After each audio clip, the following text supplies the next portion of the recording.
Okay, hello बच्चों, good morning, good afternoon and good evening. रोज का फंडा हो गया है, समझ तो गए होगे तुम लोग हम ये तीन चीजें क्यों बोलते हैं। ठीक है, तो जो जितने बजे देख रहा हो उसके लिए वो वाला।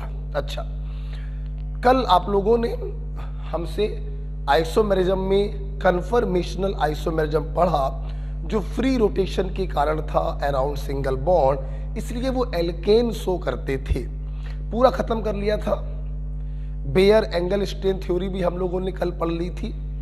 आज हम लोगों को दूसरा टॉपिक चालू करना है, ज्योमेट्रिकल आइसोमेरिज्म। ओके, तो आज हम लोग को चालू करना है बेटा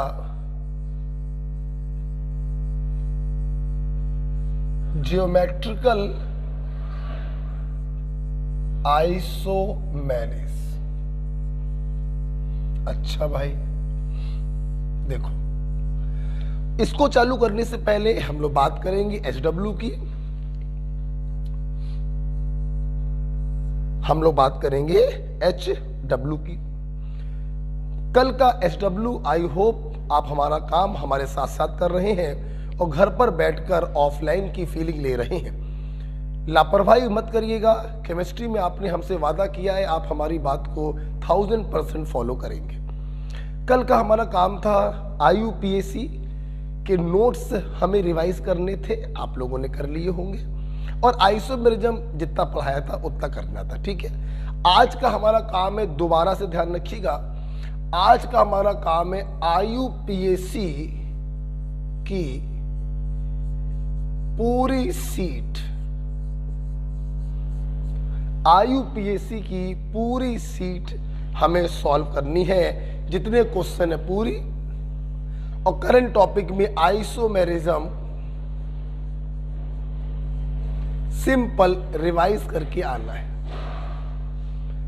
ओके, ऐसा कर लेते हैं, पूरी सीट अगर ज्यादा हो रहा है आपको तो आप 1 to शायद 75, ठीक है, 1 to 70 क्वेश्चन लगा लीजिएगा। ठीक है, तो IUPAC के 1 to 70 क्वेश्चन आपको लगाने हैं और आइसोमेरिज्म जितना आज पढ़ा देंगे उसको रिवाइज करके आपको आना है। ये आज का एचडब्ल्यू है। ठीक है, तो जुड़े रहिए मेरे साथ, पढ़ते रहिए मेरे साथ और अपनी प्रिपरेशन को जारी रखिए और मजबूत बनाइए इस एचडब्ल्यू के साथ। चलिए अपना टॉपिक शुरू करते हैं। मैं ये हटा रहा हूं। देखिए, ज्योमेट्रिकल आइसोमेरिज्म क्या होता है। आप लोगों ने कल पढ़ा था कि फ्री रोटेशन के कारण कन्फर्मेशनल आइसोमेरिज्म होती है। ज्योमेट्रिकल आइसोमेरिज्म क्या होती है, लिखेंगे, it arises due to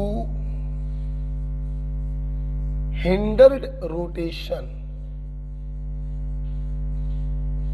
around double bond.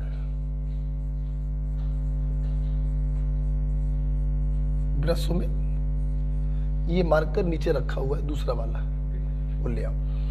It arises due to hindered rotation around double bond. ठीक है, जब कार्बन कार्बन सिंगल बॉन्ड होता है तो वहां पे रोटेशन फ्री होता है, लेकिन जब कार्बन कार्बन डबल बॉन्ड आ जाता है तो वहां पे रोटेशन फ्री नहीं होता है, वो रोटेशन हिंडर्ड होता है। क्यों होता है हिंडर्ड, आइए समझते हैं। केमिकल बॉन्डिंग आप लोग पढ़ ही चुके हैं। देखिए बेटा, देखिए मान लीजिए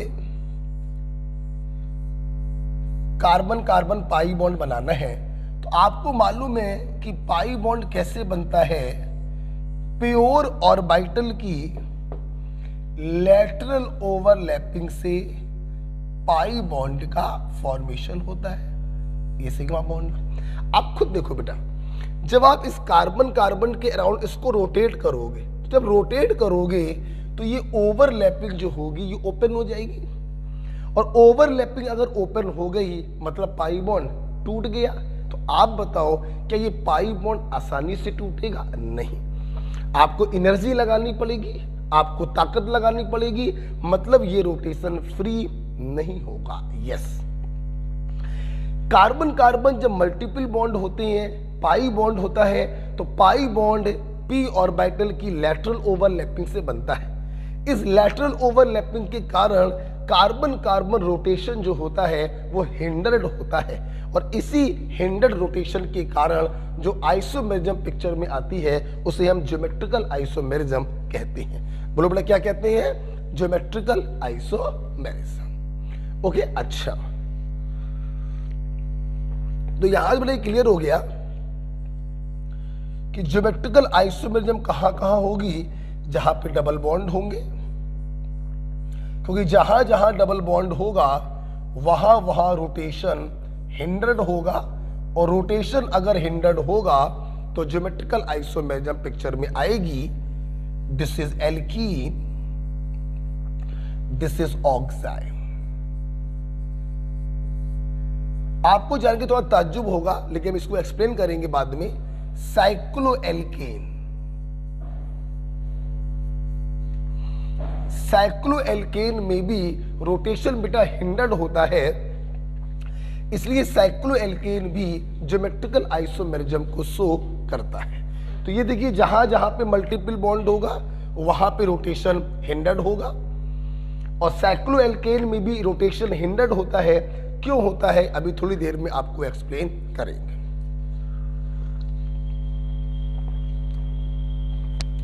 तो geometrical isomerism it arises due to hindered rotation around double bond. Double bond का रोटेशन हिंडर्ड क्यों होता है? क्योंकि पाई बॉन्ड बनता है पी ऑर्बिटल की लैटरल ओवरलैपिंग से। जब आप इसको घुमाएंगे तो पाई बॉन्ड टूट सकता है, जो आसान नहीं होगा, इसलिए ये रोटेशन भी आसान नहीं होता है, हिंडर्ड होता है, रुक रुक कर होता है, एनर्जी की हेल्प से होता है, फ्री नहीं होता है। तो जहां जहां रोटेशन हिंडर्ड होगा वहां वहां ज्योमेट्रिकल आइसोमेरिज्म आएगी, जैसे एल्कीन में होती है, ऑक्साइम में होती है, और साइक्लोएल्केन्स में भी होती है। अब हम लोग वन बाय वन इन तीनों को डिस्कस करेंगे। आइए पहले करते हैं एल्कीन में। पहला है एल्कीन।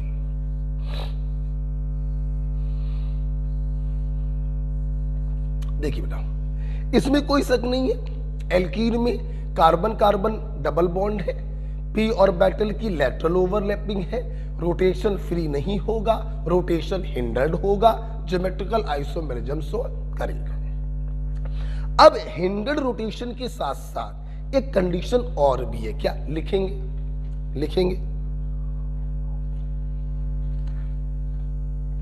लिखेंगे बेटा, प्रत्येक डबली बॉन्डेड कार्बन से लगे दोनों ग्रुप डिफरेंट होने चाहिए।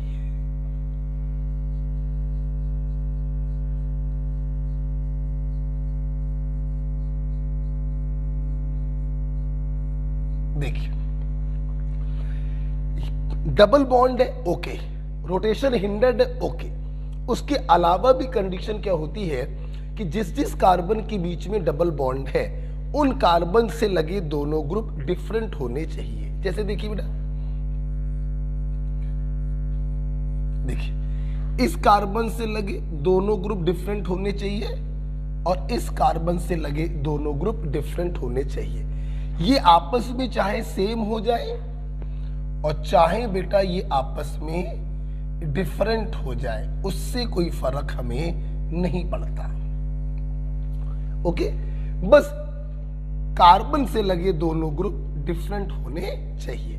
तो ये भी ज्योमेट्रिकल शो करेगा और ये भी ज्योमेट्रिकल शो करेगा। अच्छा भाई सुना बेटा, जब इससे लगे दोनों ग्रुप और इससे लगे दोनों ग्रुप सेम होते हैं तो इस ज्योमेट्रिकल आइसोमेरिज्म को हम कहते हैं सिस ट्रांस आइसोमेरिज्म। और जब ये चारों ग्रुप डिफरेंट होते हैं तो इसे हम कहते हैं EZ आइसोमेरिज्म। अच्छा, अब सवाल ये है इसको सिस कब कहेंगे और ट्रांस कब कहेंगे? तो बहुत ही आसान है, यहां पे समझना तो बहुत ही आसान है। देखिए बेटा, अगर सेम ग्रुप सेम साइड है तो इसे हम लोग कहेंगे सिस। आप देखो इसका ए भी ऊपर है, इसका ए भी ऊपर है, तो इसे कहेंगे सिस। और अगर सेम ग्रुप अपोजिट साइड हो जाए तो इसे हम लोग कहते हैं ट्रांस। इसे बेटा हम लोग क्या कहते हैं? ट्रांस। ठीक है, तो cis trans, same group same side cis, same group opposite side trans. ठीक है, अब सवाल ये आया कि हम लोग इसे ई और जेड कब कहेंगे?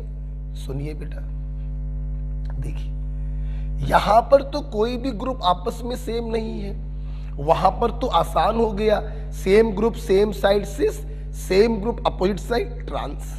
यहां पे क्या करें? यहां तो चारों ग्रुप डिफरेंट। देखो बेटा, यहां पे हम लोग क्या करते हैं, प्रत्येक कार्बन से जो दो ग्रुप लगे होते हैं हम इनकी प्रायोरिटी चेक करते हैं। कैसे चेक करते हैं प्रायोरिटी? वो अभी पढ़ाएंगे। सिप रूल, कान इंगोल्ड प्रीलॉग रूल। उस रूल से हमें यह पता चलेगा इन दोनों में हायर प्रायोरिटी का ग्रुप कौन सा है और इन दोनों में हायर प्रायोरिटी का ग्रुप कौन सा है। अगर higher priority group same side पर है तो उसे कहेंगे सिस, और यहां पर सिस को कहते हैं जेड। और अगर higher priority group opposite side पर है तो it is equivalent to trans, और ट्रांस को यहां पर कहते हैं ई। ओके, देखिए जरा एक बार देखिए, मान लो बेटा, समझा जरा, अभी प्रायोरिटी पे दिमाग मत लगाना। मान लो ए और बी में ए हायर प्रायोरिटी का है और डी और ई में डी हायर प्रायोरिटी का है, तो same higher priority group same side है, it is equivalent to cis, और यहां पर सिस को बेटा हम लोग कहते हैं जेड। ये जेड फॉर्म है। ओके, और अगर higher priority group opposite side हो जाए, अगर higher priority group opposite side हो जाए तो इसे हम लोग कहते हैं ई फॉर्म। ओके बेटा, तो देखिए सबसे जरूरी बात यह होती है कि ज्योमेट्रिकल आइसोमेरिज्म हिंडर्ड रोटेशन के कारण होता है। यहां पर भी उससे भी ज्यादा जरूरी बात यह है कि प्रत्येक कार्बन से लगे दोनों ग्रुप डिफरेंट होने चाहिए। अगर ये आपस में सेम है तो सिस ट्रांस कहेंगे, और चारों अगर डिफरेंट हो गए तो ई जेड कहेंगे। अच्छा भाई, सिस ट्रांस में सिस कब बोलेंगे, ट्रांस कब बोलेंगे? Same group same side cis, same group opposite side trans. यहां पर ई और जेड कब बोलेंगे? हम लोग ग्रुपों की प्रायोरिटी को डिसाइड करेंगे। अगर सेम प्रायोरिटी सेम साइड तो this is equivalent to cis, cis को यहां कहते हैं जेड। और same priority opposite side trans, यहां पे ट्रांस को कहते हैं ई। ओके, ध्यान रखिएगा, हम ये नहीं कह रहे हैं कि सिस इज जेड ट्रांस इज ई, मैं ये नहीं कह रहा हूं, ये गलत है। ई का मतलब ट्रांस नहीं है और जेड का मतलब सिस नहीं है। हमने बोला कि सिस के जैसा जो दिखाई पड़े वो जेड है और ट्रांस के जैसा जो दिखाई पड़े वो ई है। मैंने ये नहीं बोला कि trans is E and cis is Z, ये नहीं बोला। ऐसे ऐसे मॉलिक्यूल भी आपको दिखाई पड़ जाएंगे जो सिस ट्रांस में ट्रांस होगा और ई जेड में जेड होगा, दिखाई पड़ेंगे आपको। ये तो बस समझने का एक तरीका होता है कि सिस पैटर्न का जो दिखाई पड़े उसे जेड बोल दो और ट्रांस पैटर्न का जो दिखाई पड़े उसे ई बोल दो। इसलिए मैं अपने बच्चों से कहता हूं इसको ऐसे पढ़ा करो, ई जेड ना पढ़ाओ, इसे पढ़ा करो जेड ई। क्या पढ़ा करो? Z E. तो Z is equivalent to cis and E is equivalent to trans. एक तरीका और भी बताता हूं बच्चों को, ईट, ईट, E is equivalent to trans, ऐसे भी पढ़ सकते हो, ज्यादा अच्छा तरीका है। जो ट्रांस के जैसा दिखाई पड़े वो ई, और जो सिस के जैसा दिखाई पड़े वो जेड। तो ईट से भी आप समझ सकते हो। अच्छा, अब बच्चे सोच रहे होंगे कि सर हम लोग प्रायोरिटी कैसे डिसाइड करेंगे, अभी थोड़ी देर में बताएंगे। उससे पहले एक सवाल कराएंगे, आप इसको लिख लीजिए। सबसे जरूरी बात है, जिस जिस कार्बन के बीच में डबल बॉन्ड है उनसे लगे दोनों ग्रुप डिफरेंट होने चाहिए। अगर आपस में सेम हो जाए तो सिस ट्रांस, और चारों डिफरेंट हो जाए तो ई और जेड। चलिए बेटा देखते हैं, हम लोग एक स्टेप आगे बढ़ते हैं। एक क्वेश्चन कराएंगे पहले।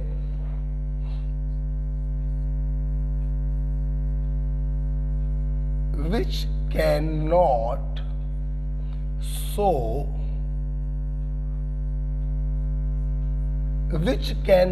show geometrical isomerism। दो लाइन छोड़ के लिखिएगा। ऑप्शंस हैं 1,2 डाइक्लोरोएथीन,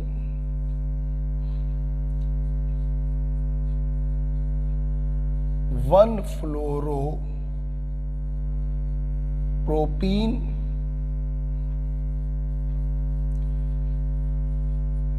ब्यूटेन 2, ब्यूटेन 1। ये आपके नीट का बहुत चहेता सवाल है। इनमें से कौन ज्योमेट्रिकल आइसोमेरिज्म शो नहीं करेगा? आप क्या करिए, इनके फिगर बनाइए और दोनों कंडीशन सेटिस्फाई करिए। अगर कंडीशन सेटिस्फाई होती है तो शो करेगा, नहीं होती है तो नहीं करेगा। देखिए, एथ का मतलब रूट वर्ड एथ, 2 कार्बन होंगे। मेरे बच्चे जानते हैं, जब नाम से चित्र बनाते हैं नंबरिंग कहीं से कर दीजिए। प्राइमरी सफिक्स इन है, ऑफ कोर्स डबल बॉन्ड होगा। एक सीएल लगा है 1 पर, एक सीएल लगा है 2 पर। 1,2 डाइक्लोरोएथीन। अच्छा भाई, जो वैलेंसी आपको दिखाई नहीं पड़ रही है ये अंडरस्टूड होता है, उस पर हाइड्रोजन होगा। आप देखिए, डबल बॉन्ड रोटेशन हिंडर्ड होगा और प्रत्येक कार्बन से लगे दोनों ग्रुप डिफरेंट है, मतलब ये ज्योमेट्रिकल आइसोमेरिज्म शो करेगा। हमें वो ढूंढना है जो शो ना करे। आगे बढ़ो।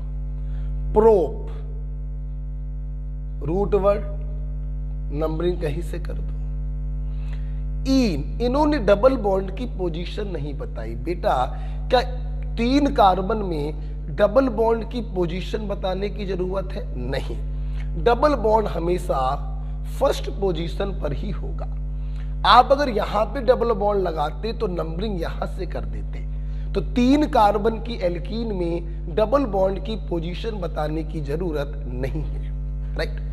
1 फ्लोरो, 1 पे लगा है फ्लोरो, 1 फ्लोरो प्रोपीन 1। अब सवाल है कि शो करेगा कि नहीं। पहले देखिए, रिमेनिंग वैलेंसी पर क्या होगा? हाइड्रोजन। इसकी भी रिमेनिंग वैलेंसी पे क्या होगा? हाइड्रोजन। देखिए सब लोग, डबल बॉन्ड रोटेशन हिंडर्ड होगा। इससे लगे दोनों ग्रुप डिफरेंट हैं और इससे लगे भी दोनों ग्रुप डिफरेंट हैं, मतलब ये भी ज्योमेट्रिकल आइसोमेरिज्म शो करेगा। राइट। देखते हैं ब्यूटीन 2। ब्यूट का मतलब 4 कार्बन, नंबरिंग कहीं से कर दीजिए, उससे कोई फर्क नहीं पड़ता। ब्यूटीन 2 और 3 के बीच में डबल बॉन्ड होगा। रिमेनिंग वैलेंसी पे क्या होगा? हाइड्रोजन। देखिए क्या ये कंडीशन सेटिस्फाई कर रहा है?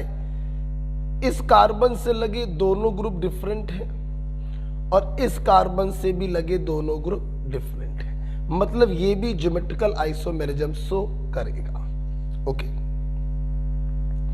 हम लोग बात करते हैं चौथा वाला, ब्यूटीन 1। नंबरिंग कहीं से कर दीजिए। ब्यूटीन 1 का मतलब है 1 और 2 के बीच में डबल बॉन्ड होगा, रिमेनिंग वैलेंसी पर हाइड्रोजन होगा। अगर आप ध्यान से देखें तो इस कार्बन से लगे दोनों ग्रुप डिफरेंट हैं, लेकिन इस कार्बन से लगे दोनों ग्रुप सेम है, मतलब ये ज्योमेट्रिकल आइसोमेरिज्म शो नहीं करेगा, तो यही हमारा राइट आंसर होगा। सबसे प्यारा क्वेश्चन है नीट के लिए, इनमें से कौन ज्योमेट्रिकल आइसोमेरिज्म शो नहीं करेगा? प्रत्येक कार्बन से लगे दोनों ग्रुप डिफरेंट होने चाहिए। यहां पे देखो एक कार्बन से लगे दोनों ग्रुप सेम है, इसलिए चौथा वाला ज्योमेट्रिकल आइसोमेरिज्म शो नहीं करेगा। ओके, बहुत ही बढ़िया सवाल, प्यारा सवाल। ओके, तो क्या मेरे बच्चों ने समझा? ज्योमेट्रिकल आइसोमेरिज्म हिंडर्ड रोटेशन के कारण होता है। Hindered rotation usually pi bond के कारण होता है। दूसरी कंडीशन है जिसके जिसके बीच में डबल बॉन्ड है उनसे लगे दोनों ग्रुप डिफरेंट होने चाहिए। ओके, अब आगे चलते हैं। अब हम लोग देखते हैं हाउ टू डिसाइड प्रायोरिटी, क्योंकि सिस ट्रांस में तो कोई प्रॉब्लम नहीं, same group same side cis, same group opposite side trans. EZ में प्रॉब्लम आ रही है, हमें प्रायोरिटी डिसाइड करनी पड़ेगी। आइए हम लोग देखेंगे हाउ टू डिसाइड प्रायोरिटी।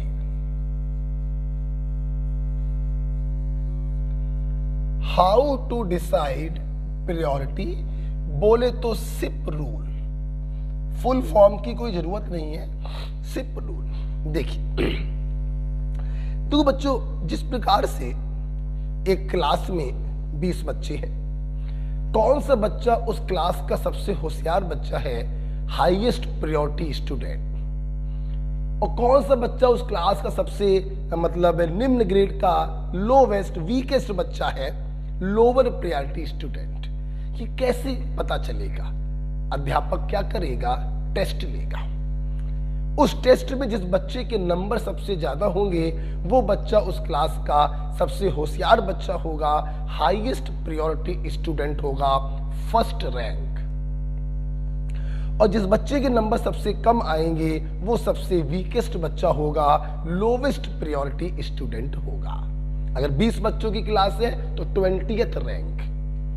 मतलब क्लास में कौन हायर प्रायोरिटी स्टूडेंट है, कौन लोअर प्रायोरिटी स्टूडेंट है, ये टीचर पता करता है टेस्ट के नंबर देखकर। और यहां पर कौन सा ग्रुप हायर प्रायोरिटी का है ये हम पता करते हैं उसका एटॉमिक नंबर देखकर।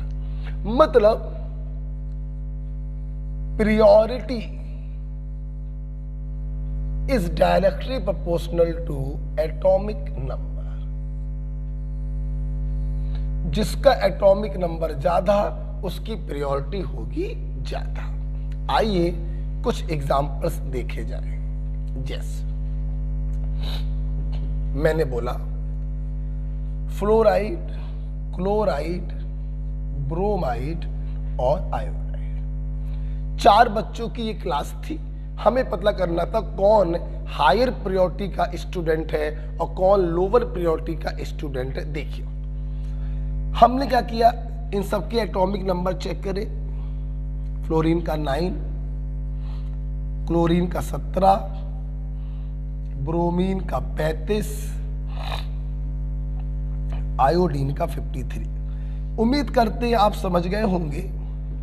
जिसका एटॉमिक नंबर सबसे ज्यादा है उसकी प्रायोरिटी सबसे ज्यादा, first rank, second rank, third rank और वीकेस्ट स्टूडेंट बोले तो 4th रैंक। ओके, तो जिसका एटॉमिक नंबर ज्यादा उसकी प्रायोरिटी ज्यादा, मतलब वो हायर प्रायोरिटी, फर्स्ट रैंक का student, second rank, third rank, 4th rank. Okay, देखिए बेटा यहां पर अगर एटॉमिक नंबर ना भी मालूम होते तो भी कोई प्रॉब्लम नहीं थी। किसी ग्रुप में ऊपर से नीचे जाओ, फ्लोरीन, क्लोरीन, ब्रोमीन, आयोडीन, किसी भी ग्रुप में ऊपर से नीचे जाने पर एटॉमिक नंबर बढ़ता ही बढ़ता है, और अगर एटॉमिक नंबर बढ़ेगा तो प्रायोरिटी भी बढ़ेगी। ठीक है, और देखते हैं दूसरा एग्जांपल देखते हैं, थोड़ी फीलिंग डेवलप होगी। जैसे मैंने आपको दिया, देखो बेटा CH3, NH2, OH और F। मैंने बोला भाई इनकी प्रायोरिटी चेक करिए, सभी लोग समझेंगे। यहां पर जो ग्रुप थे वो एटम के फॉर्म में थे, हमने उन्हीं के एटॉमिक नंबर से प्रायोरिटी को चेक कर लिया। यहां पे जो ग्रुप है वो बहुत सारे एटमों से मिलकर बने, तो किसके एटॉमिक नंबर को देखे, सुन लो, हम लोग हमेशा उस ग्रुप में जिस एटम पर फ्री वैलेंसी होती है उसे फर्स्ट एटम मानते हैं। बोलो बेटा क्या मानते हैं, फर्स्ट एटम। CH3 में जो फ्री वैलेंसी है वो कार्बन के पास है, NH2 में फ्री वैलेंसी नाइट्रोजन के पास है, OH में फ्री वैलेंसी O के पास है। मतलब यहां पर फर्स्ट एटम कौन सा होगा, कार्बन। हम जब भी प्रायोरिटी चेक करते हैं फर्स्ट एटम के एटॉमिक नंबर से चेक करते हैं। जैसे कार्बन का एटॉमिक नंबर 6, नाइट्रोजन का 7, ऑक्सीजन का 8 और फ्लोरीन का 9। आप देख सकते हैं जिसका एटॉमिक नंबर सबसे ज्यादा वो topper of the class, highest priority group, उससे कम, उससे कम, सबसे कम। एम राइट बेटा? तो ध्यान रखिएगा जब ग्रुप बहुत सारे एटम से मिलकर बनता है तो फर्स्ट एटम के एटॉमिक नंबर से हम प्रायोरिटी को चेक करते हैं। फर्स्ट एटम आप किसे कहते हैं, जिस एटम पर फ्री वैलेंसी होती है, या तुम ऐसे भी समझ सकते हो, ऐसे भी समझो, जैसे हमें CH3 और NH2 को चेक करना था। देखो बेटा, तो ये CH3 कार्बन के द्वारा आपके सिस्टम से जुड़ा हुआ है, तो फर्स्ट एटम क्या होगा, कार्बन। और ये ग्रुप नाइट्रोजन के द्वारा आपके सिस्टम से जुड़ा हुआ है, तो फर्स्ट एटम क्या होगा, नाइट्रोजन। आप ऐसे समझो ना कि भाई अगर CH3 को यहां से तोड़ोगे तो कार्बन पर ही फ्री वैलेंसी आएगी, और अगर NH2 को यहां से तोड़ोगे तो नाइट्रोजन पर फ्री वैलेंसी आएगी, और जिस पर फ्री वैलेंसी होती है उसी को फर्स्ट एटम हम कहते हैं। ओके बेटा, तो फर्स्ट एटम से हम लोग चेक करेंगे, राइट। अच्छा, और तीसरा एग्जांपल देखते हैं, ठीक है, इसको रब करना पड़ेगा। तीसरा एग्जांपल देखेंगे। अच्छा, अब मान लो हम कोई एग्जांपल ये ले लें, मान लो मैंने कोई एग्जांपल ये ले लिया, जैसे CH2 CH3 ले लिया, और से COOH ले लिया, और मान लो NH2 ले लिया, मान लो F ले लिया, ठीक है। मैंने कहा भाई इनकी प्रायोरिटी चेक करो। सबको मालूम है पहले एटम से चेक करेंगे। पहला एटम कार्बन, एटॉमिक नंबर 6। पहला एटम कार्बन, एटॉमिक नंबर 6। पहला एटम नाइट्रोजन, एटॉमिक नंबर 7। पहला एटम फ्लोरीन, एटॉमिक नंबर 9। अब इसमें कोई शक नहीं है कि 4 बच्चों की इस क्लास में टॉप किसने किया, फ्लोरीन ने किया, तो फर्स्ट प्रायोरिटी ग्रुप कौन हो गया, फ्लोरीन। सेकंड रैंक किसकी आई, NH2 की आ गई। अच्छा भाई, अब मेरे बच्चे बताएं, 2 स्टूडेंट के नंबर क्या आएंगे, सेम। मतलब अब कैसे डिसाइड करें कि थर्ड रैंक किसकी है और फोर्थ रैंक किसकी है। अगर टेस्ट लेने पर 2 बच्चों के नंबर सेम आ रहे हैं तो जाहिर सी बात है टीचर उनकी रैंक को डिसाइड करने के लिए दोबारा टेस्ट लेगा। हाँ, जब पहले एटम से प्रायोरिटी चेक नहीं हो पाती है तो हम दूसरे एटम से प्रायोरिटी चेक करते हैं। यहां पर देखिए बेटा, ध्यान सुनना जो मैं बोलने जा रहा हूं। दूसरा एटम हम उसे मानते हैं जो पहले एटम से जुड़ा हो और जिसका एटॉमिक नंबर सबसे ज्यादा हो। जहां बैठे हो बोलो। दूसरा एटम हम उसे मानते हैं जो पहले एटम से जुड़ा हो और जिसका एटॉमिक नंबर सबसे ज्यादा हो। जैसे अब देखिए बेटा, पहला एटम कार्बन है, इससे 2 H लगे हैं, एक C लगा है, तो H भी फर्स्ट एटम से जुड़ा है, C भी फर्स्ट एटम से जुड़ा है, तो सेकंड एटम किसको मानोगे? C को मानोगे, जिसका एटॉमिक नंबर ज्यादा हो। यहां पर इस फर्स्ट एटम से O जुड़े हुए हैं, दोनों सेम है, जिसको चाहो उसको मान लो। तो कोई बता देगा जब टीचर ने दोबारा टेस्ट लिया तो इसके नंबर ज्यादा आए, तो इसकी रैंक हो गई 3rd और इसकी रैंक हो गई 4th। ओके, तो जब बेटा पहले एटम से प्रायोरिटी डिसाइड नहीं हो पाती है तो दूसरे एटम से चेक करते हैं। दूसरा एटम हम उसे मानेंगे जो पहले एटम से जुड़ा हो और जिसका एटॉमिक नंबर ज्यादा हो। ओके, अगर आपको समझ में आया है तो इसी के ऊपर एक सवाल और करा देते हैं, इसी के ऊपर एक सवाल और करा देते हैं, इसी के ऊपर है।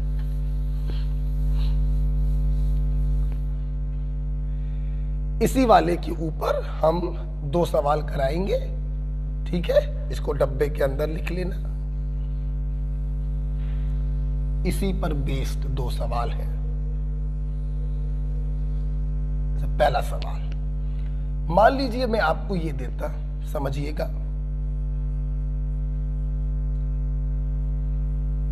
ये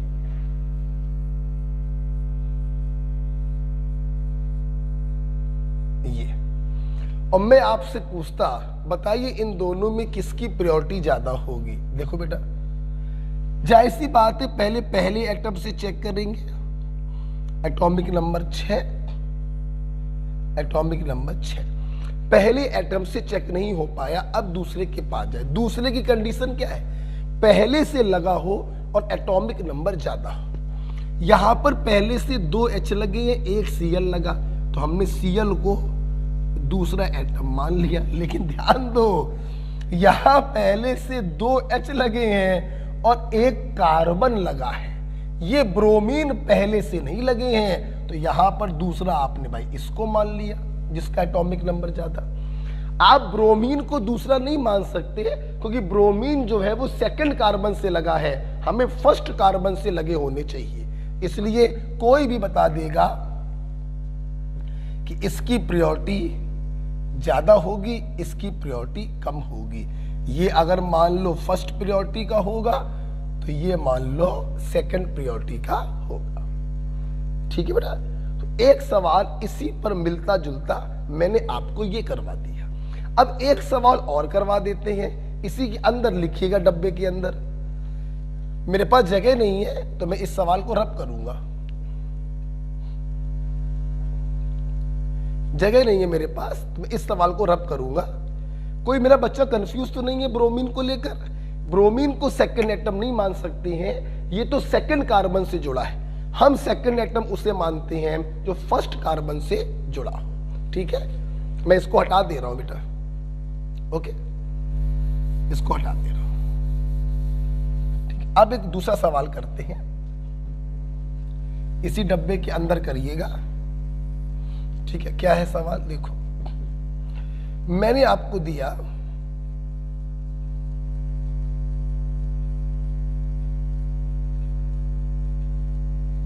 प्राइमरी ब्यूटाइल ग्रुप,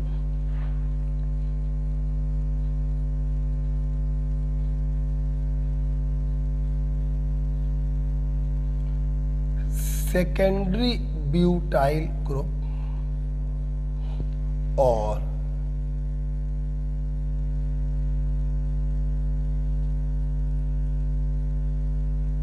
टर्सरी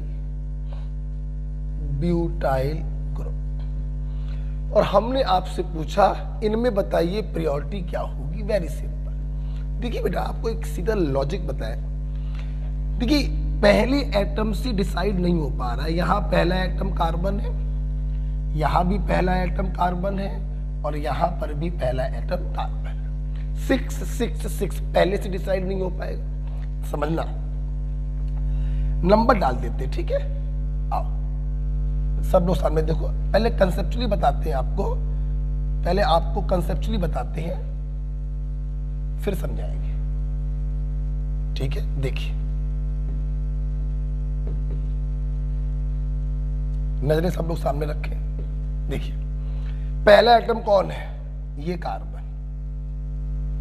यहां भी पहला कौन है, कार्बन। यहां भी पहला कौन है, कार्बन। क्या प्रियोरिटी डिसाइड हो पाई, नहीं हो पाई। अच्छा भाई दूसरे के पास क्या, दूसरा कौन होता है जो पहले से जुड़ा, पहले से 2H 1C जुड़ा, हमने ज्यादा वाले को दूसरा मान लिया। पहले से 2C और 1H जुड़ा, हमने ज्यादा वाले को दूसरा मान लिया। पहले से 3H जुड़े, हमने ज्यादा वाले को दूसरा मान लिया। डिसाइड हो पाया, नहीं हो पाया। अच्छा भाई जब दूसरे से डिसाइड नहीं हो पाया तो हम तीसरे के पास गए। तीसरा, चौथा, दूसरा सब वही माने जाते हैं जो पहले से जुड़े हो। पहले से 2H 1C जुड़ा था, C को दूसरा मान लिया, तो तुमने H को क्या माना, तीसरा। ठीक, यहां पे एक H 2 कार्बन जुड़े थे, एक कार्बन को दूसरा माना, एक कार्बन को तीसरा माना, और यहां पर भी एक कार्बन को तीसरा माना। तीसरे एटम से डिसाइड हो चुका है, यहां पर H है और वहां पे कार्बन है, तो तीसरे एटम से डिसाइड हो गया कि इसकी प्रायोरिटी सबसे कम होगी। ये सबसे वीकेस्ट बच्चा है, लोवेस्ट प्रायोरिटी का बच्चा है अभी, लेकिन सेकंड और फर्स्ट प्रायोरिटी डिसाइड नहीं हो पाई। आगे बढ़िए। पहले एटम पे C जुड़ा, C जुड़ा, H जुड़ा, एक C को सेकंड मान लिया, एक C को थर्ड मान लिया, तो अब H को क्या मानोगे, फोर्थ, जबकि यहां पर कार्बन ही क्या होगा, फोर्थ। डिसाइड हो चुका है ये सेकंड प्रायोरिटी का ग्रुप होगा और ये फर्स्ट प्रायोरिटी का ग्रुप होगा। मतलब टर्सरी की जो प्रायोरिटी है वो सेकेंडरी से ज्यादा और सेकेंडरी की प्रायोरिटी प्राइमरी से ज्यादा। एम आई राइट बेटा?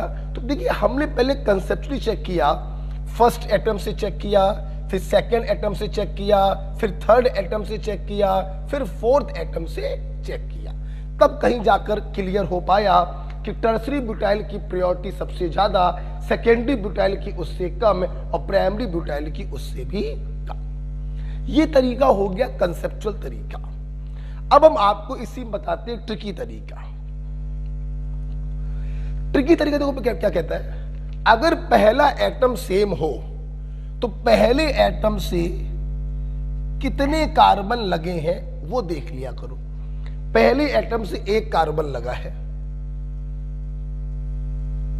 पहले एटम से 2 कार्बन लगे हैं, और यहां देखिए पहले एटम से 3 कार्बन लगे हैं। तो पहले एटम पर जितनी ज्यादा ब्रांचिंग होगी उसकी प्रायोरिटी उतनी ज्यादा, और जितनी कम ब्रांचिंग होगी उसकी प्रायोरिटी उतनी कम। टर्सरी में ब्रांचिंग सबसे ज्यादा, तो टर्सरी होगा फर्स्ट प्रायोरिटी ग्रुप, सेकेंडरी होगा सेकंड प्रायोरिटी ग्रुप, और प्राइमरी होगा lowest priority group, third priority group. हम लोग ब्रांचिंग से डील करेंगे। उम्मीद करते हैं डब्बे के अंदर के दोनों सवाल क्लियर हुए जो इसी पर आधारित सवाल थे। ठीक है बेटा, लास्ट पॉइंट बताने जा रहे हैं, ये आप लिख लीजिएगा, ये आप लिख लीजिए। लास्ट पॉइंट सुनना बेटा, मान लीजिए हम आपको आइसोटोप दे दें। बेटा बोलो क्या दे दें, आइसोटोप। देखिए आइसोटोप हम उन्हें कहते हैं जिनके एटॉमिक नंबर सेम और एटॉमिक मास डिफरेंट हो।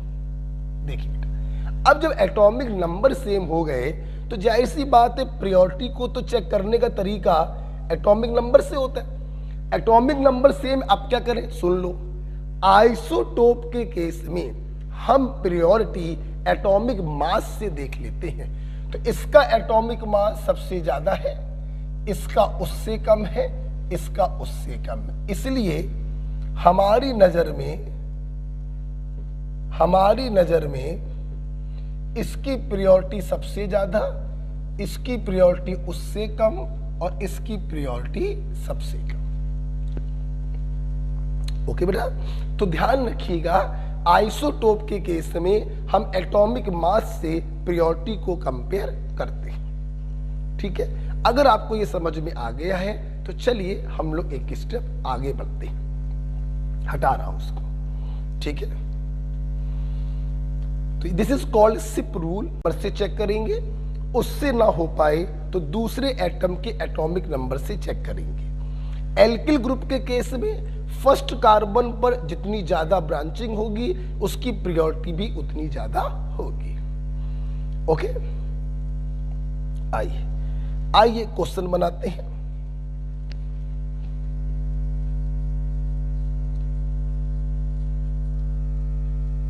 असाइन ई और जेड। ध्यान रखना, ट्रिक बताइए। ईट, E is equivalent to trans and Z is equivalent to cis. ठीक है, जैसे मैंने कुछ बना कर दिए आपको।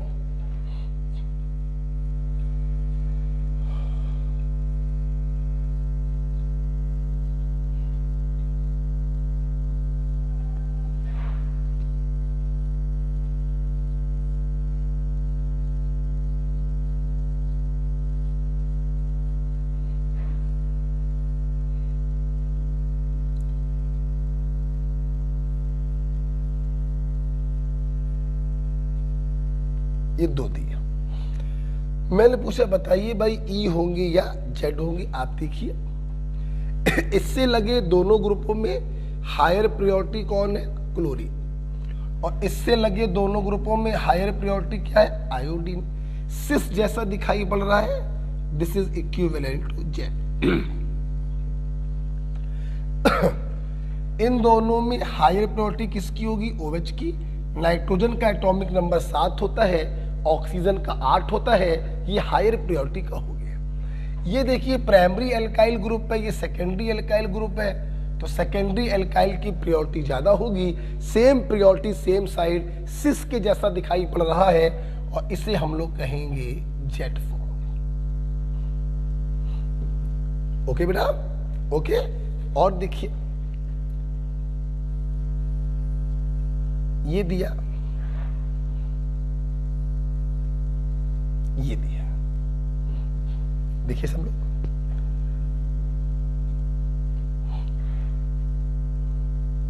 आइए आप देखिए, मैंने आपके सामने डाईईन बनाया है। 2 डबल बॉन्ड है, 2 डबल बॉन्ड है। हमें बताना है ये दोनों डबल बॉन्ड ई होंगे या जेड, ई होंगे या जेड। बहुत ही आसान होता है। सबसे पहले मैं अपने बच्चों को कुछ और बताऊंगा, फिर इजेड सिखाऊंगा। सबसे पहले बेटा आप लोग ये सोचिए, जरा समझिएगा कि ये ज्योमेट्रिकल शो करेंगे भी कि नहीं करेंगे। पहले ये देखिए बेटा, इस कार्बन को अगर आप देखें तो 3 वैलेंसी दिखाई पड़ रही है। ये अंडरस्टूड है, चौथी वैलेंसी पे H होगा। यहां पर भी देखिए इस कार्बन की 3 वैलेंसी दिखाई पड़ रही है, चौथी वैलेंसी पर H होगा। इसकी भी चौथी वैलेंसी पर H होगा और इसकी भी चौथी वैलेंसी पर H होगा। सबसे पहले अब ये देखिए कि इस डबल बॉन्ड में इस कार्बन के बीच में डबल बॉन्ड है। इससे लगे दोनों ग्रुप डिफरेंट हैं और इससे लगे भी दोनों ग्रुप डिफरेंट है। मतलब ये इजेड शो कर सकता है। यहां पर भी देखिए इस कार्बन पर एक H लगा, एक भारी भरकम ग्रुप लगा अलग अलग। इस पर भी एक CH3 लगा, एक H लगा अलग अलग। ये भी शो करेगा।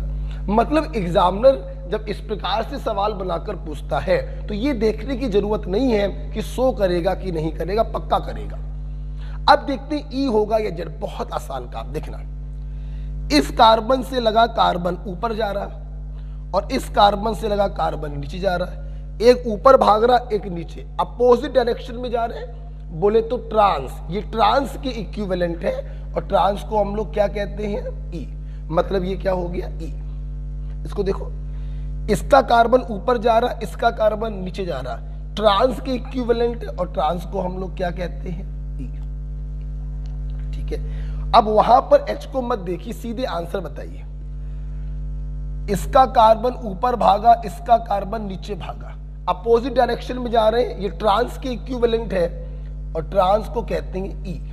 यहां पर देखो, इसका कार्बन ऊपर भाग रहा और इसका कार्बन भी ऊपर भाग रहा, मतलब ये सिस के इक्विवेलेंट है और सिस को हम लोग कहते हैं जेड। एम राइट बेटा? उम्मीद करते हैं आप लोग यहां पर ई और जेड निकालना सीख गए। ठीक है, तो एच को देखने की आवश्यकता नहीं होती है, आप सिंपल ये देखा करिए उनसे लगे कार्बन किस दिशा में जा रहे हैं। जैसे एक एग्जांपल और बना देते हैं,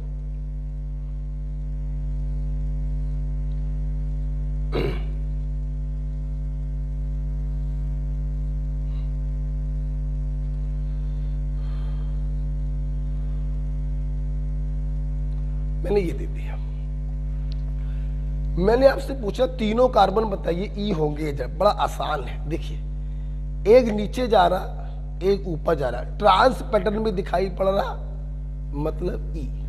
ये देखिए एक ऊपर जा रहा, एक नीचे जा रहा, ट्रांस पैटर्न में दिखाई पड़ रहा, बोले तो ई। दोनों के दोनों लेफ्ट में भाग रहे हैं, सिस पैटर्न में दिखाई पड़ रहा, बोले तो जेड। तो इस प्रकार से हम लोग ई जेड नॉमेनक्लेचर कर सकते हैं। ओके, असाइन ई और जेड। उम्मीद करते हैं आपको ये समझ में आ गया होगा। ठीक है, एक सवाल और करेंगे। कितने हो गए? 1 2 3 4 5 हो गए। इसी में एक सवाल हम लोग और करने जा रहे हैं, जब देखिएगा 6वां सवाल इसी में है। उससे आपको कुछ नई चीज सीखने को मिलेगी। क्या? मैंने अभी अभी थोड़ी देर पहले आपसे कहा था, हम लोग ट्रांस को ई बोल देते हैं। इसका मतलब ये नहीं है कि E is trans, no no no no no. Trans के जैसा दिखने वाले को ई बोल देते हैं और सिस के जैसे दिखने वाले को जेड बोल देते हैं। इसका मतलब ये नहीं है कि जो जेड होगा वो सिस होगा और जो ई होगा वो ट्रांस होगा। नहीं बेटा, जो ट्रांस होगा वो जेड भी हो सकता है और जो सिस होगा वो ई भी हो सकता है। आओ मैं आपको बताऊं, एग्जाम्पल देखते हैं। इसी में लिख लीजिएगा, 1 2 3 5 हो गए, इसी के आगे 2 और लिख लीजिएगा। जैसे देखिए बेटा, मैंने आपको ये दिया, समझेंगे सब लोग?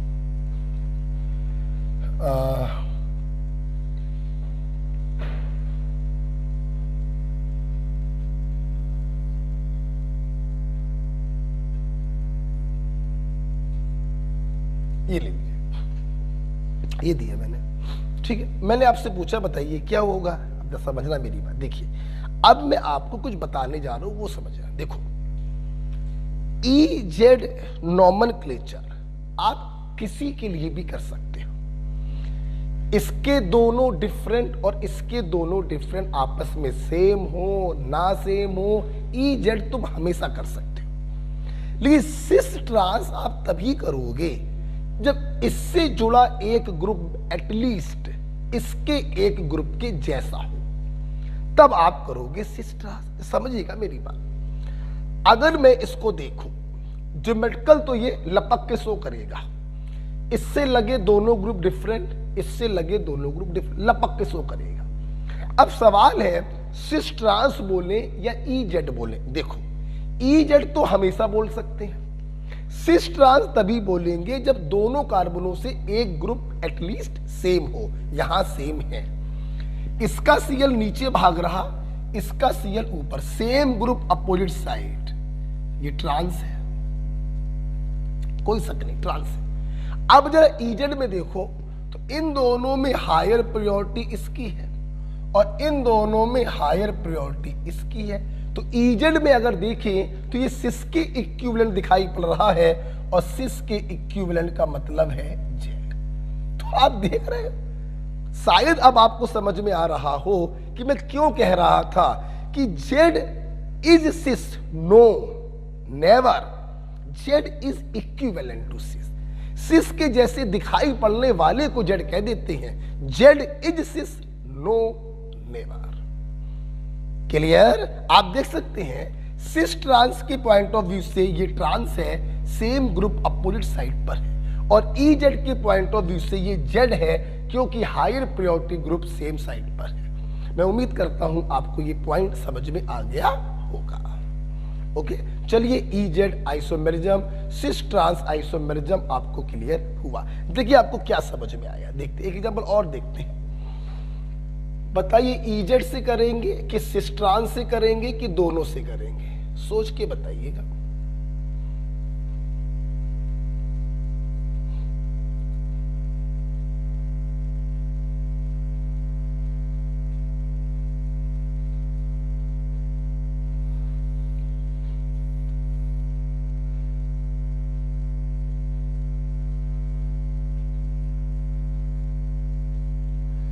बताइए सिस ट्रांस या ई जेड या दोनों से करेंगे। तो देखिए यहां पर सिर्फ ई जेड से कर सकते हैं, कोई भी ग्रुप सेम नहीं है, तो सिस ट्रांस की चर्चा यहां पर नहीं कर सकते। या तो यहां ई बोलोगे या फिर यहां जेड बोलोगे। तो क्या बोलोगे? तो उम्मीद करते समझ गए होंगे।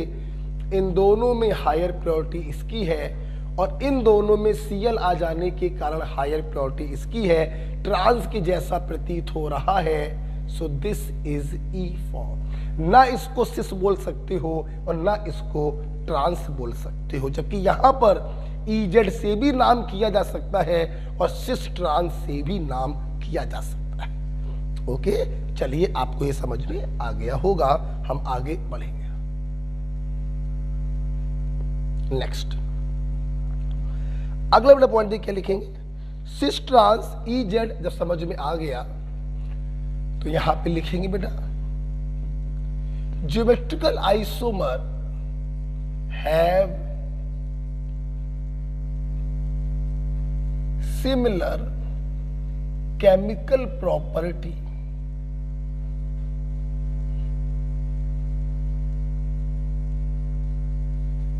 But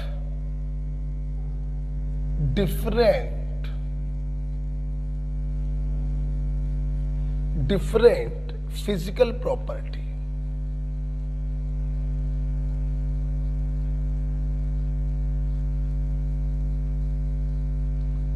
Geometrical isomer have similar chemical property but different physical property, hence also called diastereomer।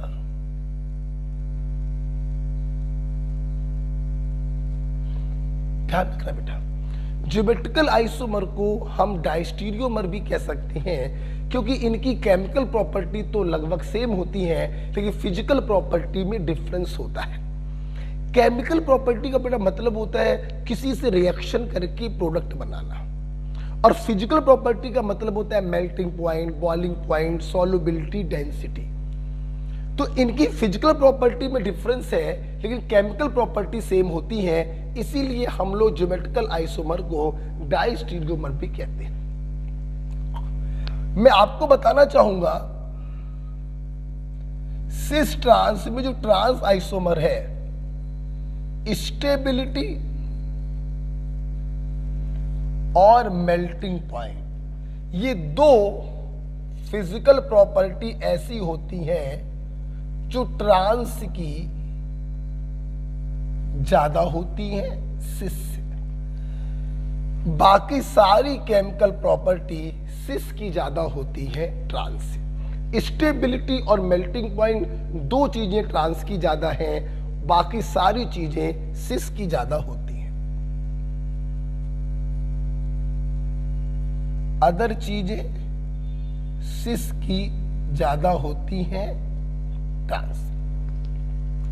तो ध्यान रखना बेटा, स्टेबिलिटी ट्रांस की ज्यादा है, मेल्टिंग पॉइंट ट्रांस का ज्यादा है, लेकिन बॉइलिंग पॉइंट सिस का ज्यादा होगा, डाइपोल मूवमेंट सिस का ज्यादा होगा, रिफ्रैक्टिव इंडेक्स सिस का ज्यादा होगा, सॉल्युबिलिटी सिस की ज्यादा होगी, हीट ऑफ हाइड्रोजनेशन सिस की ज्यादा होगी। ट्रांस की सिर्फ दो चीजें ज्यादा होती हैं, स्टेबिलिटी और मेल्टिंग पॉइंट। ओके बेटा, सुनना सुनो ध्यान दो, सब ध्यान दो बेटा। चूंकि बेटा सिस और ट्रांस जो फॉर्म होती हैं इनकी फिजिकल प्रॉपर्टी में डिफरेंस होता है, हमेशा ध्यान रखना। अगर दो लोगों की फिजिकल प्रॉपर्टी में डिफरेंस है, मेल्टिंग पॉइंट में डिफरेंस हो, बॉइलिंग पॉइंट में डिफरेंस हो, सॉल्युबिलिटी में डिफरेंस हो, तो ऐसे लोगों को हम फिजिकल मेथड से सेपरेट कर सकते हैं।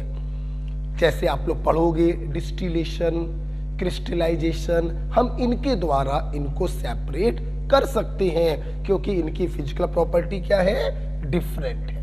ओके, नेक्स्ट लिखेंगे hence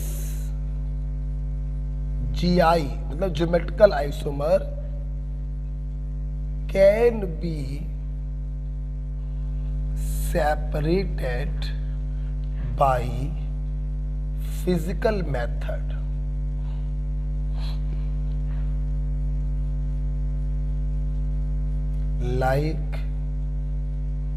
like fractional distillation,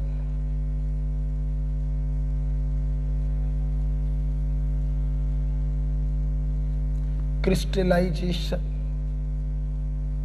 etc.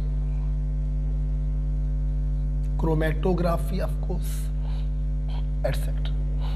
तो ज्योमेट्रिकल आइसोमर को हम सेपरेट कर सकते हैं by physical methods like fractional distillation, crystallization and chromatography. तो इस प्रकार से मेरे छात्रों ने एल्कीन का पहला एग्जाम्पल पढ़ा जहां पर हिंडर्ड रोटेशन था पाई बॉन्ड के कारण, और फिर हम लोगों ने सिस, ट्रांस और इजेड को पढ़ा। यहां पे मेरे बच्चों ने पढ़ा जिस जिस कार्बन के बीच में डबल बॉन्ड है उनसे लगे दोनों ग्रुप डिफरेंट होने चाहिए। इजेड नॉमेनक्लेचर सबके लिए कर सकते हैं, लेकिन सिस ट्रांस तभी करेंगे जब एटलीस्ट दोनों में एक ग्रुप कॉमन हो। ज्योमेट्रिकल आइसोमर को हम डायस्टीरियोमर भी कहते हैं। इनकी फिजिकल प्रॉपर्टी डिफरेंट और केमिकल प्रॉपर्टी सेम होती है। चूंकि फिजिकल प्रॉपर्टी डिफरेंट है इसीलिए इनको फिजिकल मेथड से हम सेपरेट कर सकते हैं। ओके बेटा, तो पहला एग्जाम्पल खत्म हुआ एल्कीन। आप क्या करेंगे, 2 मिनट के लिए नहीं 3 मिनट के लिए वीडियो को पॉज करेंगे और पूरा रिवाइज करेंगे। ओके,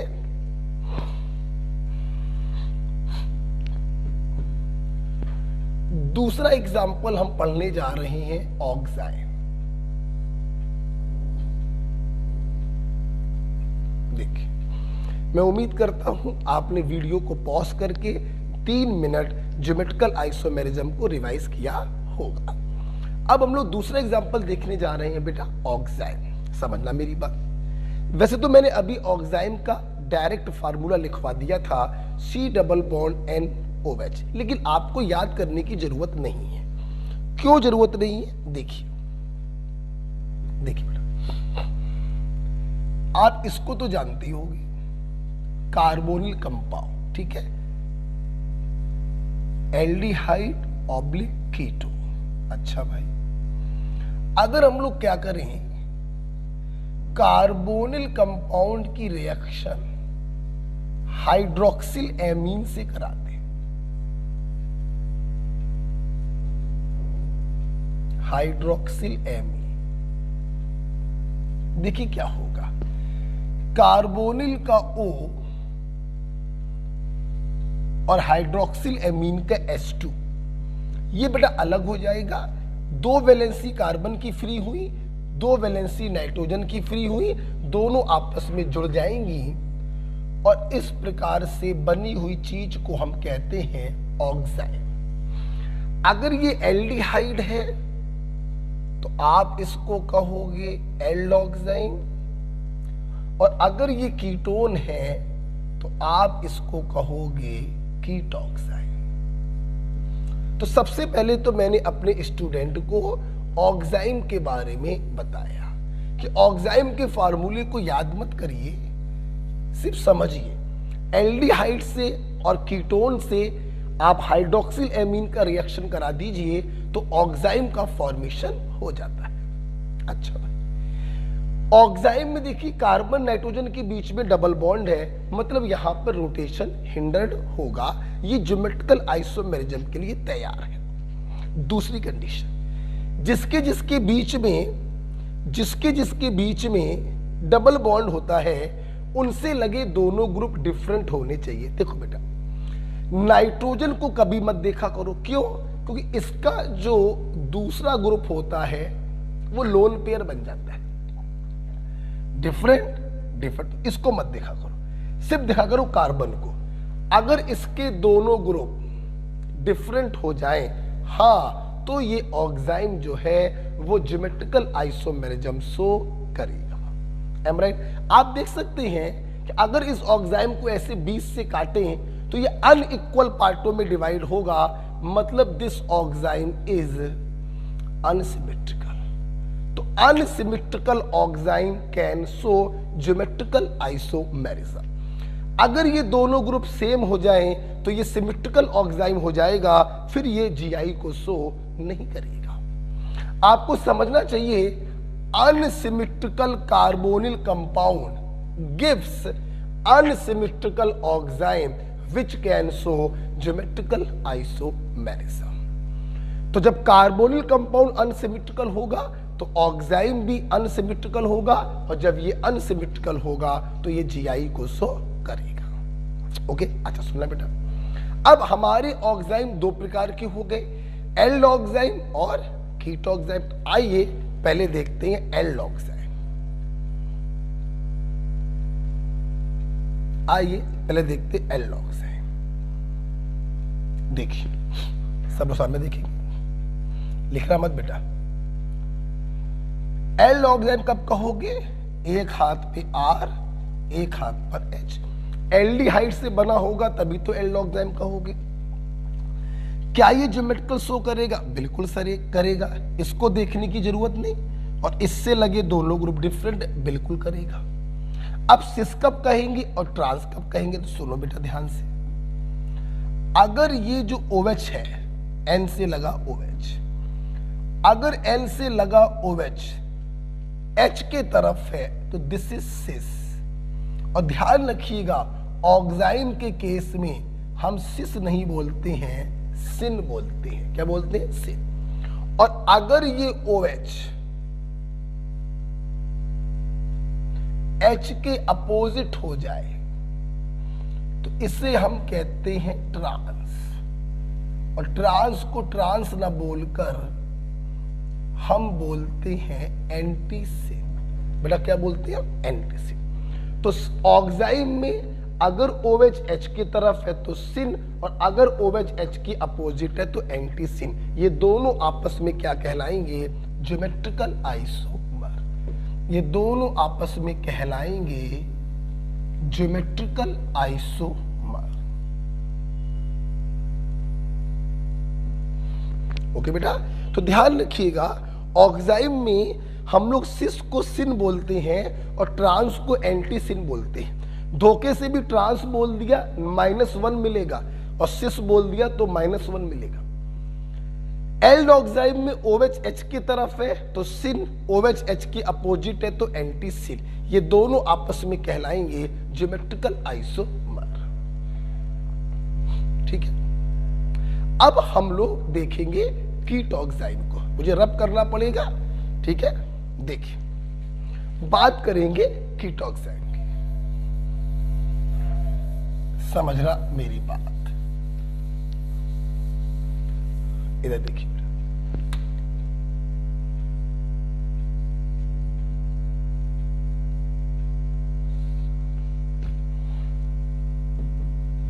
कीट ऑक्साइड।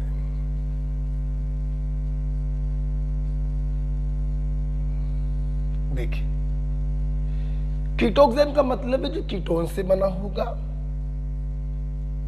प्लीज सब लोग पेन कॉपी अपनी बंद कर दो और सामने देखो। सबसे पहले आप लोग ये बताइए, क्या ये कीट ऑक्साइड है? बिल्कुल है। इससे लगे दोनों ग्रुप कार्बन है, मतलब ये कीट ऑक्साइड तो है। लेकिन क्या ये ज्योमेट्रिकल आइसोमेरिज्म शो करेगा? तो नहीं करेगा, क्योंकि दोनों ग्रुप क्या हो गए? सेम। तो अगर आपको ज्योमेट्रिकल शो कराना है तो दोनों ग्रुप डिफरेंट होने चाहिए, तो मैंने यहां पे लगा दिया इथाइल। ओके, ये कीटोक्साइम भी है और ज्योमेट्रिकल आइसोमेरिज्म शो भी करेगा। अच्छा, शो करेगा तो जाहिर सी बात है इसके दो बनेंगे, एक सिस बनेगा और एक एंटी सिन बनेगा। ओके, देखो एक बनेगा सिन और एक बनेगा एंटी सिन। अब ध्यान से समझने योग्य बात क्या है, देखो इसमें कोई शक नहीं, ये दोनों आपस में ज्योमेट्रिकल आइसोमर है। सवाल ये है सिन किसको बोले और एंटी सिन किसको बोले। सुनो, एल्डोक्साइम में H की तरफ OH है तो वो सिन है, H की अपोजिट OH है तो वो एंटी सिन है। लेकिन बेटा कीटोक्साइम में हम दोनों GI को सिन के रूप में भी नाम कर सकते हैं और एंटी सिन के रूप में भी नाम कर सकते हैं। जैसे अगर तुम इसका नाम सिन के रूप में करोगे तो ये सिन किसके रेस्पेक्ट में है, इथाइल के रेस्पेक्ट में। तो पहले लिखोगे इथाइल, फिर लिखोगे मिथाइल और फिर लिखोगे कीटोक्साइम। तुम इसका नाम एंटी सिन के रूप में भी कर सकते हो। ये एंटी सिन किसके रेस्पेक्ट में, मिथाइल। तो पहले लिखोगे मिथाइल, फिर लिखोगे इथाइल और फिर लिखोगे कीटोक्साइम।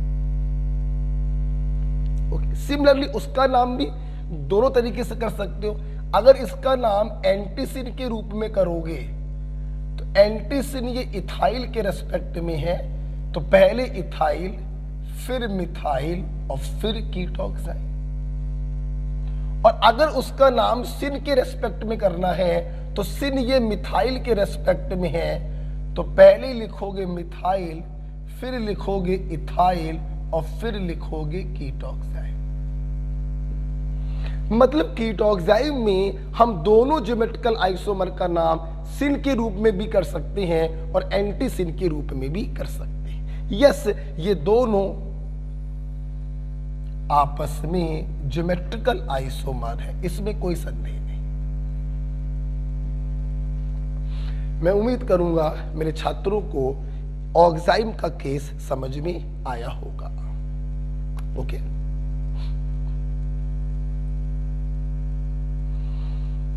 तो आज हमारे छात्र पढ़ रहे थे geometrical isomerism. Geometrical isomerism due to hindered rotation around double bond. Double bond में पाई बॉन्ड लेटरल ओवरलैपिंग से बनता है जो रोटेशन का अपोज करता है, इसलिए रोटेशन होता है हिंडर्ड। हिंडर्ड रोटेशन के साथ साथ दूसरी कंडीशन आपने पढ़ी, जिस जिस एटम के बीच में डबल बॉन्ड है उससे लगे दोनों ग्रुप डिफरेंट होने चाहिए। एल्डोक्साइम में एक ही आदमी को सिन और दूसरे पर्टिकुलर आदमी को एंटी सिन बोलते हैं, लेकिन कीटोक्साइम में दोनों ज्योमेट्रिकल आइसोमर का नाम सिन के रूप में भी कर सकते हैं और एंटी सिन के रूप में भी कर सकते हैं। ओके, अब हम लोग ऑक्साइम पढ़ चुके हैं, अब हम लोग जा रहे हैं साइक्लोएल्केन की तरफ। तीसरा एग्जाम्पल है जो ज्योमेट्रिकल आइसोमेरिज्म शो करेगा, हटाना चाहेंगे इसको। ठीक है, तीसरा एग्जाम्पल हमारे छात्र देखेंगे साइक्लोएल्केन। देखिए सबसे पहला सवाल ये उठ रहा है कि साइक्लोएल्केन में तो सारे बॉन्ड सिंगल हैं, फिर वहां पे रोटेशन हिंडर्ड कैसे होगा। बहुत ही आसान है। देखिए ये मान लो 3 कार्बन की रिंग है, ऐसे कैसे, देखो छोड़ो, ये 3 कार्बन की रिंग है, समझना जरा। आपने पहला, दूसरा, तीसरा, आपने पहले दूसरे के अराउंड इसको घुमाया, समझा जरा। जब आप इसको घुमाएंगे तो अगर ये वाला बॉन्ड बाहर, अगर ये वाला बॉन्ड बाहर की तरफ आएगा तो ये वाला बॉन्ड अंदर की तरफ जाएगा, something like this this this. मतलब जब पहले और दूसरे कार्बन के अराउंड हम बॉन्ड को घुमाएंगे तो ये बॉन्ड बाहर की तरफ और वो बॉन्ड अंदर की तरफ जाएगा। मतलब ये रिंग जो है वो ओपन हो सकती है। क्या हो सकती है? ओपन हो सकती है। ये बॉन्ड टूट सकते हैं। क्या बॉन्ड टूटना चाहेगा? नहीं, ये आपके रोटेशन का अपोज करेगा, इसलिए यहां पर भी रोटेशन कैसा होगा? हिंडर्ड होगा। तो साइक्लोएल्केन में भी रिजिड रिंग होने के कारण ये रोटेशन का अपोज करती है, इसलिए साइक्लोएल्केन भी ज्योमेट्रिकल आइसोमेरिज्म शो करते हैं। ठीक है, अब देखिए जरा सब। तो सबसे पहले मैं यहां पे लिखवाना चाहूंगा, लिख लो, due to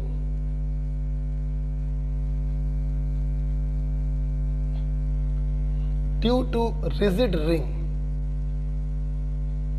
rotation is hindered.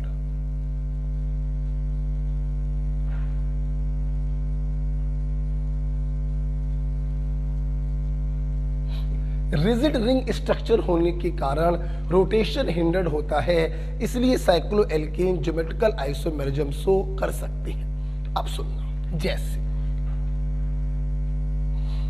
Cyclopropane दे दिया, ठीक है, और समझने के, सिर्फ समझने के लिए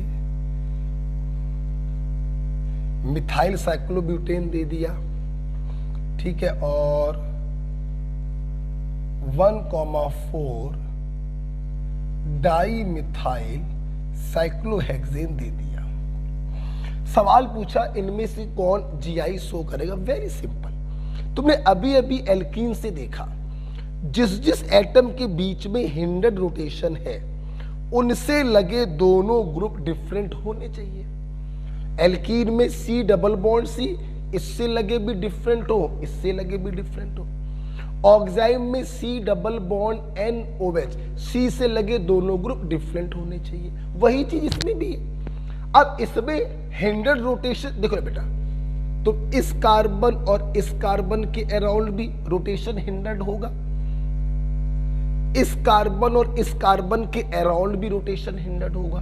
तो कोई भी दो ऐसे कार्बन देखो जिनसे लगे दोनों ग्रुप डिफरेंट हो, इसके तो दोनों सेम है, इसके भी दोनों सेम है, और इसके भी दोनों सेम है। हमें मिनिमम दो कार्बन चाहिए हैं जिनसे लगे दोनों ग्रुप डिफरेंट हो। यहां पर तो एक भी कार्बन नहीं है, इसलिए ये ज्योमेट्रिकल आइसोमेरिज्म शो नहीं करेगा। अच्छा, यहां पर है, देखिए इसके अराउंड भी रोटेशन हिंडर्ड होगा, इसके अराउंड भी रोटेशन हिंडर्ड होगा, और इसके अराउंड भी रोटेशन हिंडर्ड होगा। अच्छा, अब हमें दो कार्बन ऐसे चाहिए हैं जिनसे लगे दोनों ग्रुप डिफरेंट हो। आप देखो, इस कार्बन से लगे दोनों ग्रुप डिफरेंट है, एक कार्बन तो मिल गया, लेकिन ध्यान दो यहां पर भी दोनों क्या लगे हैं? H, यहां पर भी दोनों क्या लगे हैं? H, और यहां पर भी दोनों क्या लगे हैं? H। तो अगर आप ध्यान से देखें तो सिर्फ एक ही कार्बन ऐसा मिल रहा है जिससे लगे दोनों ग्रुप डिफरेंट है, बाकी कोई भी कार्बन ऐसा नहीं मिल रहा। मतलब ये भी ज्योमेट्रिकल आइसोमेरिज्म शो नहीं करेगा। राइट, मिनिमम दो कार्बन ऐसे होने चाहिए जिससे लगे दोनों ग्रुप डिफरेंट हो। यहां पर आइए, उम्मीद करते समझ गए होगी, दूर दिखाई पड़ रहा है। इस कार्बन पर एक CH3 एक H, और इस कार्बन पर भी एक CH3 एक H। आप देखिए यहां पर दो कार्बन ऐसे मिल गए हैं जिनसे लगे दोनों ग्रुप डिफरेंट हैं, इसलिए ये ज्योमेट्रिकल आइसोमेरिज्म शो करेगा। ज्योमेट्रिकल आइसोमेरिज्म का मतलब है डियर, ये बनाएगा सिस और ट्रांस। ध्यान देखो सब लोग,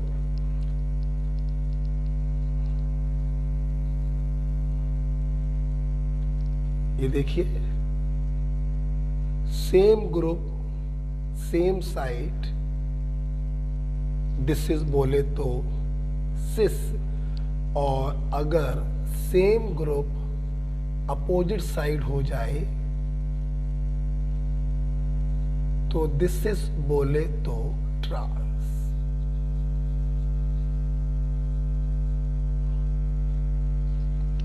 ओके, तो कोई नई चीज नहीं है।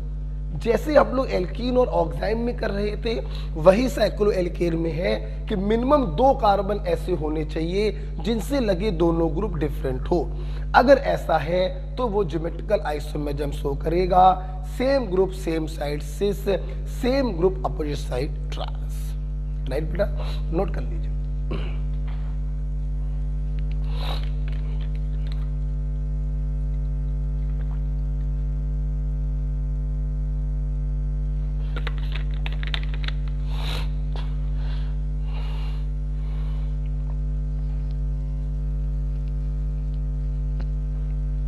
ओके,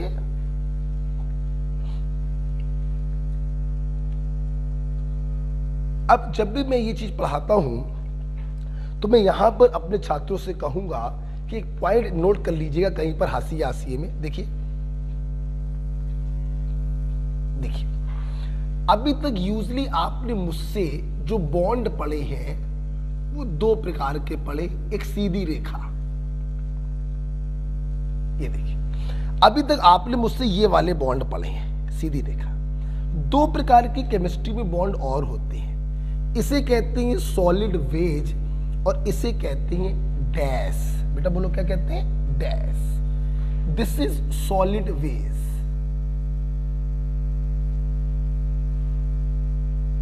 और इसे कहते हैं डैश। देखिए बेटा, जो सॉलिड वेज होता है ना बेटा, इससे लगे ग्रुप का मतलब होता है कि that group is above to the plane of the paper, आपकी तरफ। और डैश से लगा जो ग्रुप होता है ना, वो below to the plane of the paper. हम कहना क्या चाहते हैं? देखिए, अगर इस बोर्ड को बाहर निकालना है तो वेज से जो ग्रुप लगा होगा वो इस प्रकार का होगा, above to the plane of the paper. और डैश से जो ग्रुप लगा होगा वो इस प्रकार का होगा, below to the plane of the paper. तो ध्यान रखना, वेज से लगा ग्रुप होता है अबव टू प्लेन, ओके। और डैश से बेटा मतलब होता है बिलो टू प्लेन। इसको आप कहीं पर लिख लीजिएगा। सॉलिड वेज का मतलब अबव टू प्लेन और डैश का मतलब बिलो टू प्लेन। अब देखिए, मैं आपसे कहना क्या चाहता था, आपको सिस बनाना था, ठीक है? तो आप सिस ऐसे भी बना सकते थे, आप सिस ऐसे भी बना सकते थे। आपने इससे लगा ग्रुप भी वेज से जोड़ दिया और इससे लगा ग्रुप भी वेज से जोड़ दिया। यस, देखिए, इससे लगा CH3 भी अबव टू द प्लेन, इससे लगा CH3 भी above to the plane, same group same side cis. और आप इसको ऐसे भी बना सकते थे,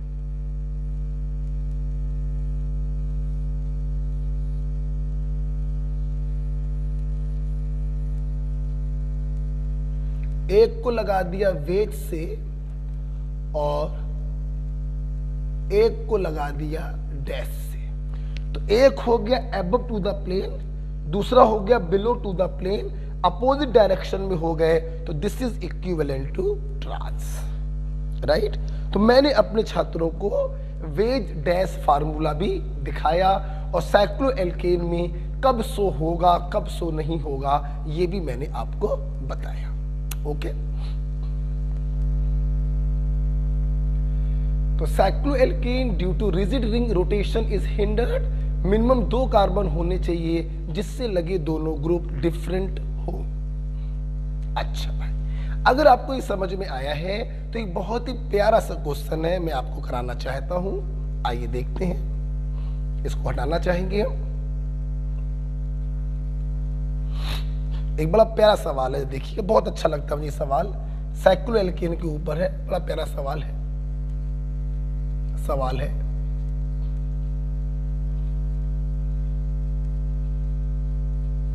which cannot show geometrical isomerism. Option देखिए, ए, बी, सी, डी।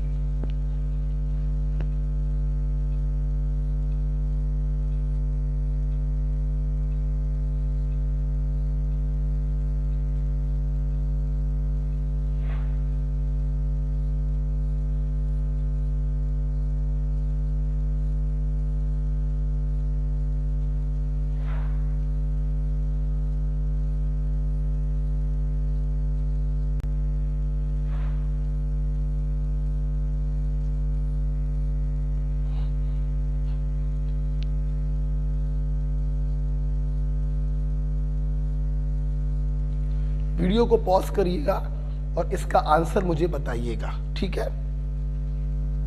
मैं करने जा रहा हूं। देखिए, साइक्लोएल्केन में मिनिमम 2 कार्बन होने चाहिए जिनसे लगे दोनों ग्रुप डिफरेंट हो। आप देखिए पहले वाले में इस कार्बन को देखिए, एक Cl है, एक H है, मेरे काम का है। यहां पर भी देखिए एक Cl है, एक H है, मेरे काम का है। हमें 2 कार्बन ऐसे मिल चुके हैं जिनसे लगे दोनों ग्रुप डिफरेंट हैं, ये ज्योमेट्रिकल आइसोमेरिज्म शो करेगा। खैर, इसमें तो एक कार्बन और भी आपको मिल गया जिससे लगे दोनों ग्रुप डिफरेंट हैं। हमारा काम 2 से ही हो गया था, तीसरा और मिल गया तो कोई दिक्कत नहीं है, ज्योमेट्रिकल शो करेगा। यहां पर देखिए, इस कार्बन पर एक Cl, एक H, इस कार्बन पर एक Cl, एक H, मेरा काम तो इतने से ही हो गया। लेकिन इसके पास एक और भी कार्बन है जिससे लगे दोनों ग्रुप डिफरेंट हैं, तो ये भी Gi शो करेगा, ये भी Gi शो करेगा। यहां पर देखिए, इस कार्बन से एक H, एक Cl, इस कार्बन से एक H, एक Cl, यस ये Gi शो करेगा। हमारा काम 2 से ही हो गया, इसके पास एक और भी कार्बन है, ऑफ कोर्स ये भी शो करेगा। चौथे वाले को देखिए, बड़ा इंटरेस्टिंग है। ये वाला तो भाई ज्योमेट्रिकल के लिए तैयार बैठा है, एक H, एक Cl। बाकी जरा देखिए, दोनों H, दोनों H, दोनों Cl, दोनों H, दोनों H। सिर्फ एक कार्बन ऐसा है जिस पर लगे दोनों ग्रुप डिफरेंट हैं, बाकी सारे कार्बन से लगे दोनों ग्रुप सेम है, इसलिए ये ज्योमेट्रिकल आइसोमेरिज्म शो नहीं करेगा। यही हमारा राइट आंसर होगा। ओके बेटा, ठीक है, उम्मीद करते हैं आपको ये समझ में आ गया होगा। एक अगला सवाल करते हैं, अगला सवाल करेंगे, which can show geometrical isomerism. इनमें से कौन ज्योमेट्रिकल आइसोमेरिज्म शो करेगा, जरा इसको देखेंगे। ए, बी, सी, डी। ऑप्शन देखिएगा जरा।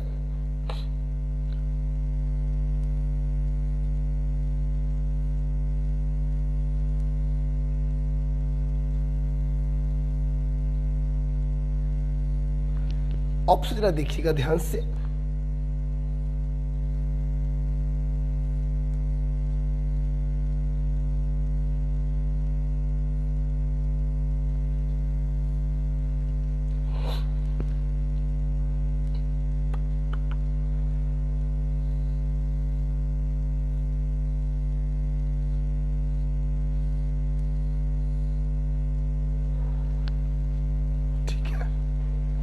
और मैंने आपको दिया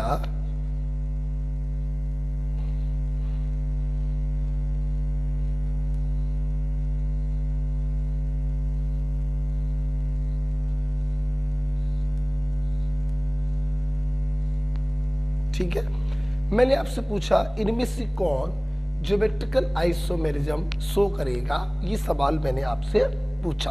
इधर देखो, ध्यान से बेटा देखेंगे। देखिए बेटा, कार्बन कार्बन डबल बॉन्ड है, अच्छा, रोटेशन कैसा होगा, हिंडर्ड रोटेशन होगा। अच्छा भाई, अब आपको देखना ये है कि जिसके जिसके बीच में डबल बॉन्ड है उससे लगे दोनों ग्रुप डिफरेंट होने चाहिए। देखिए, इस कार्बन से लगे दोनों ग्रुप क्या है, डिफरेंट है, इसमें तो कोई प्रॉब्लम नहीं है। ठीक है, इसमें तो कोई प्रॉब्लम नहीं है। समझा जाए ये क्या हो गया? अच्छा सॉरी, वो बैक हो गया। ठीक है,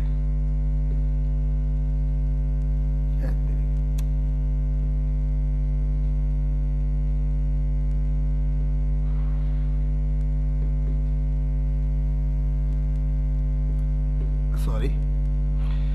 देखिए बेटा, इस कार्बन से लगे दोनों ग्रुप क्या है? डिफरेंट। ये तो तैयार है। अब सुनना, इस कार्बन की जो दो ग्रुप है या जो दो वैलेंसी है, उन्होंने मिलकर क्या बना ली है?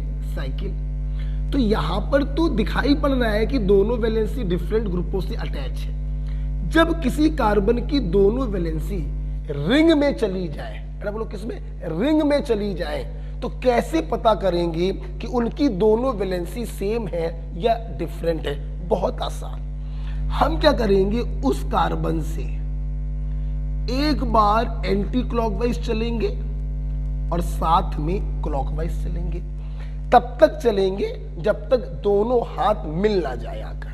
अच्छा, अगर चलने पर सेम चीजें मिले तो हम कहेंगे कि दोनों हाथ सेम ग्रुपों से अटैच है। और अगर चलने पर कहीं पर भी डिफरेंस मिल जाए तो हम कहेंगे कि दोनों वैलेंसी डिफरेंट ग्रुपों से अटैच है। जैसे देखो बेटा, चले एक सी मिला, चले एक सी मिला, फिर चले सी मिला, फिर चले सी मिला, फिर चले सी पर सब्स्टिट्यूएंट, फिर चले सी पर सब्स्टिट्यूएंट। आपकी रिंग खत्म हो गई, कहीं पर भी डिफरेंस नहीं मिला, मतलब इसके दोनों वैलेंसी सेम ग्रुपों से अटैच है, मतलब ये ज्योमेट्रिकल आइसोमेरिज्म शो नहीं करेगा। क्यों? ये वाला कार्बन तो डिफरेंट ग्रुपों को लिए हुए है, लेकिन ये वाला कार्बन सेम ग्रुपों को लिए हुए है, इसलिए ये ज्योमेट्रिकल आइसोमेरिज्म शो नहीं करेगा।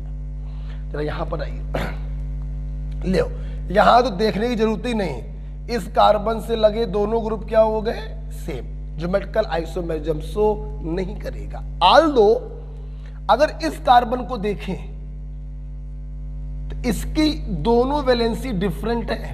आप देखो, सी सी सी सी पर सब्स्टिट्यूएंट, तो क्लॉकवाइज और एंटी क्लॉकवाइज चलने पर इसकी दोनों वैलेंसी तो डिफरेंट आ रही हैं, लेकिन इसकी दोनों वैलेंसी सेम हो गई, इसलिए ये ज्योमेट्रिकल शो नहीं करेगा। वहां पर आइए, ये भी नहीं, इधर देखिए, इस कार्बन और इस कार्बन के बीच में डबल बॉन्ड, देखना दोनों वैलेंसी रिंग के अंदर है। देखना, क्लॉकवाइज गए सी, एंटी क्लॉकवाइज गए ओ, दोनों वैलेंसी क्या हो गई? डिफरेंट। ये तैयार है, शो करेगा। इसको देखो, सी सी, इसके क्लॉकवाइज और एंटी क्लॉकवाइज चलने पर सेम चीजें मिल रही हैं, तो एक कार्बन तो तैयार है, दूसरा कार्बन तैयार नहीं है। दोनों कार्बन तैयार होने चाहिए, दोनों से लगे डिफरेंट ग्रुप होने चाहिए, इसलिए ये भी ज्योमेट्रिकल आइसोमेरिज्म शो नहीं करेगा। ये वाला कार्बन के दोनों ग्रुप डिफरेंट है, इस कार्बन के दोनों ग्रुप सेम है, तो ये भी ज्योमेट्रिकल आइसोमेरिज्म शो नहीं करेगा। लास्ट वाले को देखिए,